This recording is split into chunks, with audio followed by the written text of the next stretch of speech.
So this area here between the blue flags is gonna be our septic leach field. And now we've gotten to the point where we can start clearing it, but it definitely poses some challenges in figuring out which trees go in which order. We'll put the logs through here, but to get 17-foot logs in between these trees, we need to take down these trees.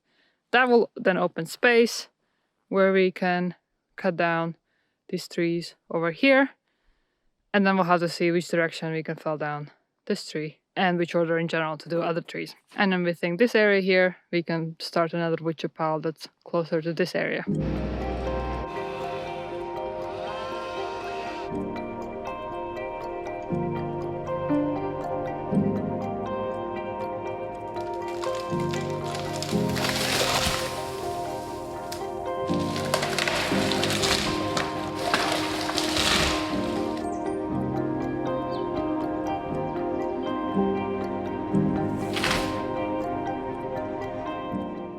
I am now standing in the area that will become our leach field, and we started clearing this of all the trees just last week.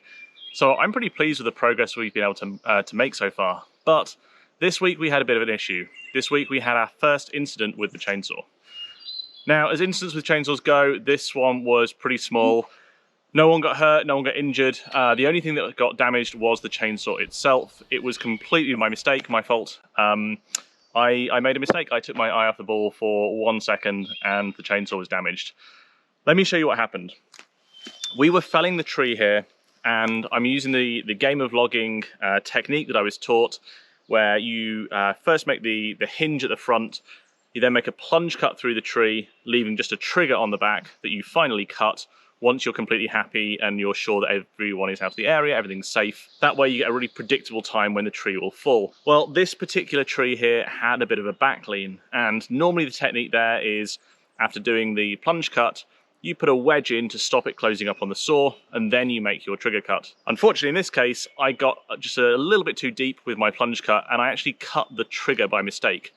It's not a big tree. It's maybe, I don't know, 7 inches in diameter, something like that. It's about this kind of size.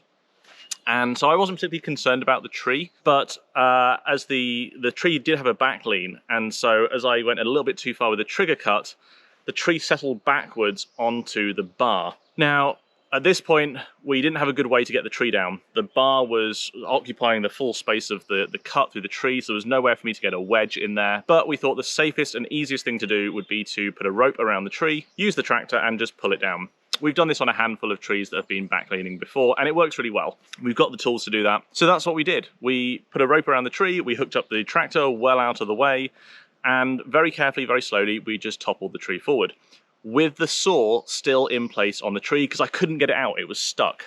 Do you want to show what position was it? Yeah, so I'll do it. It was on the other side, but essentially it was going through the tree like this and just hanging there, and it was stuck in kind of that position. So as the tree toppled, but I'll show it from this side. As the tree toppled, I expected the saw just to kind of fall out like this, just onto the ground here, and that would have been fine. Unfortunately, what happened instead was the saw toppled this way forward into about that position, and then as the tree fell, it actually landed on here, breaking the chain brake. I, at this point, had, like I say, I had made a mistake. I had taken my eye off the saw. I was more interested in where the tree was going, making sure that I was safe and out of the way, making sure that Diana and the tractor were not in the way. So in that sense, we had taken the precautions to keep us safe, but I wasn't watching the saw. As a result of that, it broke the chain brake. It was a problem. We've been relying heavily on the saw to fell all of these trees. Fortunately, the place nearby where we got the saw, we were able to go there and get a new chain brake, the chain brake release handle, the plastic handle. So we picked up a new chain brake release, installed it. That wasn't too hard at all, got that on pretty quickly, came back out here to start felling trees. As I picked the saw up, I noticed something was not right. I could barely get my hand between the handle and the body of the saw. And that's when I realized that that wasn't the only thing that had broken. On the bottom of the saw underneath, this whole area we noticed had cracked. On this particular saw, this is part of the fuel tank, and we weren't leaking any fuel, it was nothing like that, but the plastic down here had snapped. The anti-vibration bolt had kind of sheared, and this area had broken as well. And essentially the engine was no longer properly connected to the main housing of the saw. Even though the engine still started? Yeah, it did start. Obviously we weren't going to use it in in that state though. So that gave us something of a problem because we need this saw. This is absolutely critical to us. So yesterday morning, I went back to the store where we bought it. It's a locally owned store, owner-owned store, I should say, and it's we like to try and buy from smaller shops where we can. The service there has always been great, and I took it in, and I was like, yeah, it wasn't just the chain brake release. It was actually the fuel tank kit as well, and that anti-vibration spring. And he said, yeah, you're not the first person to land a tree on your saw. He said, I've seen far worse. I've seen people where they've driven over it with a skid steer. They've driven over it with big machinery. He said, I've seen saws that just bent in half. He's like, it's not a big deal. We can get that fixed. It's not a problem. I may not have the part though. I may need to order that in. It may take a week or two. And we'd sort of foreseen that situation. We kind of knew that we may need to be looking for an alternative to deal without the saw for a week or two. For a little while, we have been thinking about getting a second saw. So we have the DeWalt cordless saw. You may remember that's what we started with about a year ago when we started clearing some of the trees here. At the time, I remember doing a video and saying, there is no way we'll run out of batteries using this saw. We will get tired long before this saw runs out of batteries. I would like to make a correction there. Over the last year, I am by no means a chainsaw expert, but I have now got a lot more experience than I did a year ago. And we felled about 200 trees in the last couple of months here. So I'm getting reasonably confident with the saw. I'm kind of getting into a rhythm, getting into routine. I'm working out my own technique and what works for me. We had 3 trees down when the saw broke that we needed to limb and buck down. Limbing just these 3 trees, and it wasn't a ton of material. I think it filled a yard bag. Just limbing those 3 trees, I got through 4 batteries on that chainsaw. Just because I'm so much quicker, I can do the cuts that much faster. It didn't take me long to do that, maybe half an hour, something like that, 40 minutes. But I got through 4 of the 6 amp hour batteries. Now we do have more than that. We've got a dozen or so batteries, so I could have kept going for a few hours and we probably could have made it work. But I tell you, limbing with that saw, after using the gas Husqvarna 550 XP Mark II that I was using, it is so much slower. It's also a lot harder work. That electric cordless saw doesn't have a lot of weight to it, so you do have to kind of press down on each cut a little bit just to get it to cut through. The chain is sharp, it's a brand new chain on there. So it's not the chain, it's just the weight of the saw isn't there. With the gas chainsaw, it just cuts through like butter, just the weight of the saw goes straight through. So we're like, we can't necessarily continue with the cordless one for a week or two. We've got the contractor coming in the very near future. We need to get these trees down. We had been thinking about buying a second saw. Yes, we could rent, that was always an option. But since we had been thinking about buying one, we thought, this is why. Having a second saw as a backup, having a second saw so that Diana can use one while I'm using the other, there are advantages to that. So when we found out it was going to take a little while to get this repaired, we decided to do a bit of research, have a chat with the store owner as well, and figure out what second saw we wanted to get. Second gas chainsaw. Second gas chainsaw, yeah, in addition to the DeWalt one. So if you're wondering why this particular chainsaw looks so clean and pristine, that's because this is our brand new Husqvarna 562 XP gas chainsaw. The last one we had, like I say, was the 550 XP Mark II. The 562 is 62cc as opposed to the 50cc of the last one. So this is about 20% more powerful than the last one. I think it's about 4.7 horsepower compared to 4 horsepower on the last one. Otherwise, it's almost identical. It's just kind of the big brother of the last one. It is a little heavier. It's about 1.5 pounds heavier, but like I say, it is more powerful. We also got it with a slightly longer bar. We've now got a 20-inch bar on this one, as opposed to the 18-inch bar on the last one. This can actually handle up to a 28-inch bar. So if ever we needed to do something much bigger in future, that's always an option. Right now, it's not something we're planning to do. But today, we're going to start working with the 562 XP. Our plan longer term is this will be one that we mainly probably use for felling, and then I can switch back to the 550 for the limbing, which is a little bit lighter. I maybe don't need the power of this.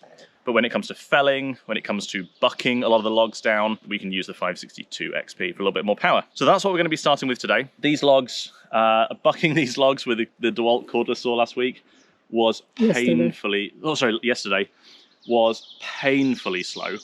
So rather than trying to cut through these with the DeWalt, I decided to wait until we had a gas chainsaw back. So today we're going to be able to buck these. We've got about 20, do we count about 20 trees? I think 12. 12 trees was it? We've got about a dozen trees or so still to come down this little area that we counted up the other day. The blue flags that I don't know if you can make out on the video, that go around this area. That delineates the edge of the septic leach field we need to clear. The actual box of the leach field, the mound itself that's going to be constructed, is going to be kind of where I'm standing, kind of across here, following the contour flat across the grade here. Our engineer is coming hopefully this week. We have got a good clear day of weather today and tomorrow as well, so we do want to see if we can make some good progress here. I'm excited to get this fired up, see how this saw does. Like I say, it is more powerful. So after a year or so of experience with that last one, I was ready for just a little bit more power. I wasn't ready to go to a much bigger saw like the 572. We just decided it wasn't enough for us. We also inquired to see whether we should get, say, like the non-professional series, the 450, the 455, the 460 Rancher, one of those models from Husky. We decided not to. We decided to stick with the professional series, the 5 Series XP models. And that's just because of the build quality. It is nice that even though I literally dropped a tree on that chainsaw, it's still going to be a fairly cheap repair. There's just a couple of things that broke, about an hour of labor, and we'll be back up and running. I could have easily done that repair myself. It's not complex, but it's been about a year. It's my first time owning a gas chainsaw, so I figured it was a good opportunity to have them service it, make sure that there's nothing I've missed as I've been going through my regular maintenance, make sure everything's looking good. Believe it or not, these chainsaws now have software installed on them. They actually have a diagnostic port inside that the dealer can connect to, get all the information off about how many times it's been started, how many hours it's been running, all of these things, and then actually update that software with the latest version as well, which to me is crazy that this saw actually has software running, but it does. So they're going to do all of that for us. Hopefully we should get that saw back next week, but for now, time to get cutting with our new Husky 562 XP.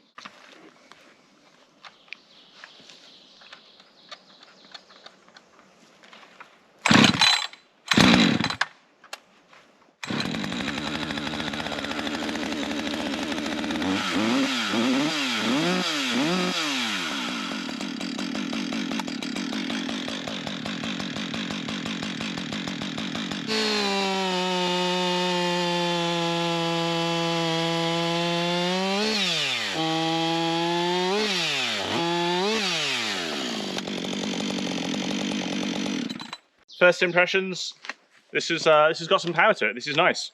The part of the tuning procedure for this, it has the auto tune. They want you to do 3 to 5 cuts at full throttle through a decent sized log, which is what I've just done there. Just cut a few cookies off. It's nice. It feels really good. So I think time to fell a tree.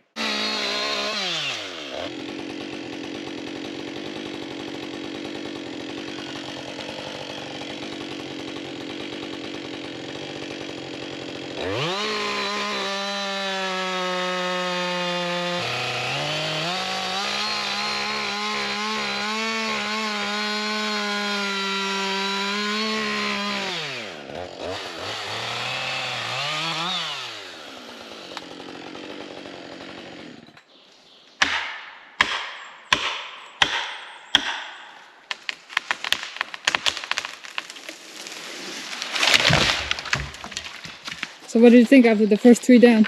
Yeah, it's nice. It feels a little different to the 550 XP.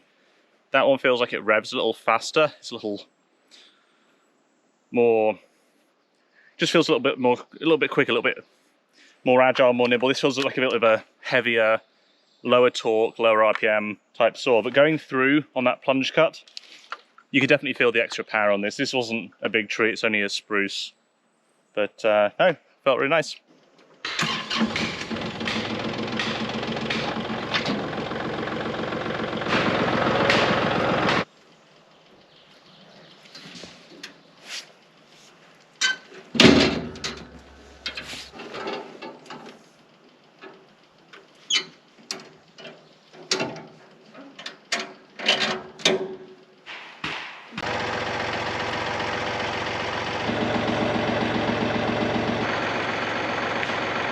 Having now felled and limbed 3 trees, I've started to get a sense for what this chainsaw is like, so I thought I'd just share my initial impressions on that. As I said before, the body is basically identical to the 550 XP. The 562 is a little bit larger, a little bit more powerful, but otherwise the body itself is basically identical. If anything, the differences are in the bar and the chain.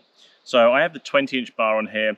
One thing I forgot to mention is it does have this removable tip at the end, a replaceable tip at the end. And the idea here is you can see that little score line, that's where that piece comes off at the end and you can replace it.